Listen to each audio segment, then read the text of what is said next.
శుభమస్తు. శ్రీరామ జయం. వింధ్యవాసిని అమ్మవారు ఎవరు? అమ్మవారి నివాస స్థానమేది?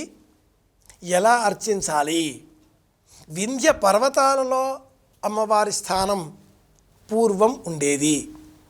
ఈ వింధ్యవాసిని అమ్మవారి ఉనికి ఎక్కడ, ఎప్పుడు, ఈ విషయాలను భాగవతం తెలియజేస్తుంది. దేవకీదేవి అష్టమ గర్భంలో జన్మించబోయేవాడు తన మరణానికి కారకుడు కాబోతున్నాడు అని తెలిసిన కంసుడు దేవకీదేవి వసుదేవులను చెరసాలలో బంధించాడు. అష్టమ గర్భం తనకు మారకం అయినా కూడా మొదటి గర్భము నుంచి అందరు శిశువులను, నవజాత శిశువులను అంతం చేస్తూ వచ్చాడు. ఆ గర్భం 7వదిగా ఉన్నప్పుడు యోగమాయ ప్రభవించింది. ఆ సంకల్ప కారణంగా గర్భపాతం అంటూ దాసీజనులు కంసుడికి తెలియజేశారు.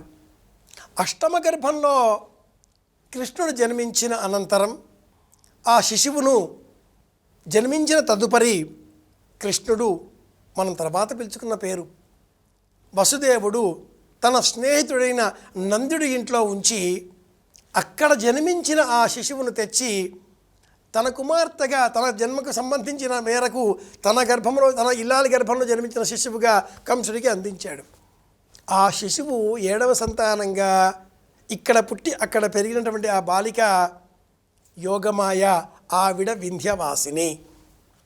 దేవకీదేవి సంతానంగా ప్రభవించిన రూపమే వింధ్యవాసిని, కృష్ణ సోదరి మహామాయ. భాగవతం ఈ వింధ్యవాసిని అమ్మవారికి, యోగమాయకు, మహామాయకు 14 నామాలు తెలియజేస్తుంది. గాలిలో ఎగరవేసిన ఆ కంసుడు శిశువు నేలపైన పడబోయే సమయంలో ఇలా కత్తిని నిలబెట్టగా శిశువు కత్తిపైన పడకుండా గాలిలోనే నిలబడి 8 చేతులతో తన మహారూపాన్ని చూపి, ఓరీ దుష్టా కంస, నిన్ను అంతం చేసేటటువంటి అష్టమగర్భ సంజాతుడు శ్రీమన్నారాయణమూర్తి జన్మించాడు, మరో చోట ఎదుగుతున్నాడు, నీకు అంత్యకాలం సమీపించింది అని చెప్పి అంతర్ధానమైంది. అలా వెళ్ళిన ఆ తల్లి వింధ్యవాసిని వింధ్య పర్వతాలలో నివాస స్థానం ఏర్పాటు చేసుకున్నది. అనంతరం నేపాళ రాజ్యాన్ని పరిపాలించే చక్రవర్తి వీరప్రతాప చక్రవర్తి వింధ్యవాసిని అమ్మవారిని తన రాజ్యానికి తీసుకువెళ్ళే ప్రయత్నం చేశాడు. అలా వెళ్ళిన ఆ అమ్మవారు నేపాల్ దేశంలో పోఖ్రాన్ వరకు చేరుకుంది. ఆ కొండల మధ్యన అక్కడే నివాస స్థానం ఏర్పాటు చేసుకుంది. అంతకు మించి కదలకపోవడంతో చక్రవర్తి అక్కడే అమ్మవారికి ఆలయం నిర్మించాడు. నేపాల్ దేశంలో పోఖ్రాన్ ప్రాంతంలో నేటికి మనం వింధ్యవాసిని అమ్మవారిని దర్శనం చేసుకుంటున్నాం. ఆ అమ్మవారిని అర్చించవలసిన రోజు ఈరోజు వింధ్యవాసిని దేవి పూజ.